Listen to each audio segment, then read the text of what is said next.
I was just shocked that I even found something like that alongside the road.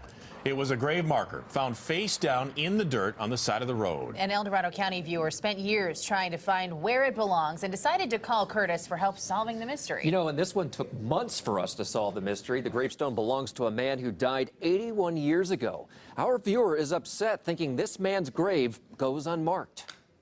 This is something sacred to any family. A marble monument meant to memorialize a man's life. It was just like right about here. Ron Tarazowitz found the stone blackened around the edges, abandoned, dumped on the side of the road in El Dorado County. I wasn't going to leave it there. Making it his mission to return it. I know if it was one of my loved ones, I would want it back in its place where it belonged. 5 years of trying, no luck.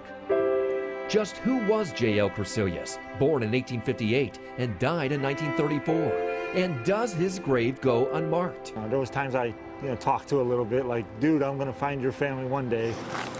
Once Ron asked for our help, we scanned El Dorado County cemeteries. And it's alphabetized. Enlisting the help of the El Dorado County Museum.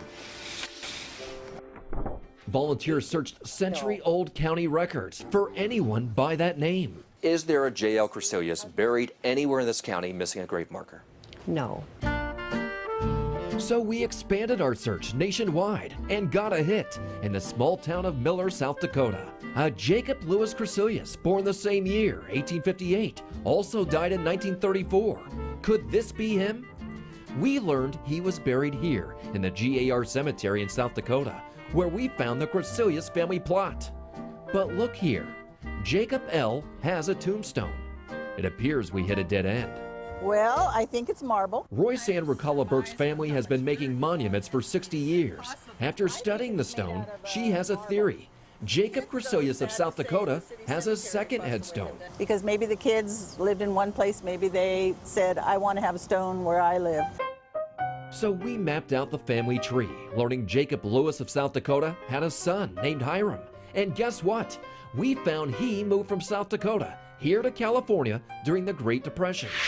We learned before Hiram died in 1985, he lived here inside this South Sacramento home. And we learned his only son, Walter, also lived here, but he also died. Our trail runs cold yet again. Until our biggest clue yet, in Fort Wayne, Indiana, at a library where we found this book. In it, the Crecilius family history. Flip to page 147 and look, a picture of Jacob Lewis Crecilius with his family. He has a fairly pronounced nose, a straight but long nose. Putting this photo side by side with a photo on the grave marker, genealogist Kurt Witcher sees similarities in the nose, the closeness of the eyes, and shape of the face. Combine that with the same birth and death year. These are likely the same individuals. So we continued mapping out the family tree and tracked down a living relative in Butte County, Jacob's great-granddaughter, Denise. Wow. Wow. Seeing the picture on the stone, she says, sent chills down her spine. Wow. Stirring up emotion because she remembers seeing photos of this same man when she was a little girl. I lived with my grandparents, and they had this vanity with all of our family pictures in it, and I played with them.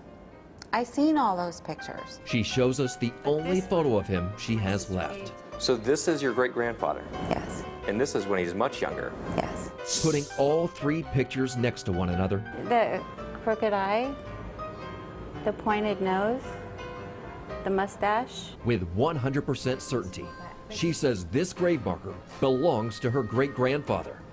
I believe it with all my heart. But why isn't it marking his grave in the cemetery in South Dakota? One theory, look at all the stones in the GAR cemetery for Crecilius family members who died decades apart. They match. Was Jacob Lewis's original stone swapped out? Has other family members passed away so they'd all look the same? And remember the blackened area around the stone? You could tell it was in the fire. You think it smells charred? Yes. She says Jacob's son Roy, her great uncle, died in a house fire in South Dakota in the 70s. His house burnt down and him in it. And my father, Walter, and my grandfather went to South Dakota to claim the belongings, anything that was left. She thinks her father and grandfather returned to Sacramento with this grave marker. We brought our findings to Ron. In the genealogy book is a picture of Jacob Louis Crecilius. That's the picture. What do you think? Oh my God, that does look like him younger. That looks a lot like him. He's happy to hear we found family, ending his 5-year mission. That's peace. It could rest in peace. But one question remains. How and why did it wind up on the side of the road? That we may never know. But Denise knows where the tombstone belongs now. She plans to return it to South Dakota and her great-grandfather's grave. I think that's where it should be. I think it's gone full circle and needs to go back. And believe it or not, abandoned tombstones are more common than you'd think. At the El Dorado County Museum, they've created the Lost Souls Cemetery. It's a garden where dozens of abandoned tombstones found in yards or dumped on the sides of roads can go, so the folks named on these tombstones are never forgotten. That's amazing. So when is she going to return it? You know, she's not sure just yet. She's waiting for some time off work, but she does want to go back to South Dakota and return it to her great-grandfather's grave. Wow. So will you have 2 stones then on the grave? You know, we still don't know for sure. She hasn't made that decision, but the cemetery has agreed to waive all charges. Whatever she wants to do, they're going to help her out with it to get this gravestone back where it belongs. Very good. Good All right, work. have a consumer problem you can't resolve? Maybe we can. Call our hotline Monday through Friday or go to our website, cbs13.com/callcurtis, and fill out our form.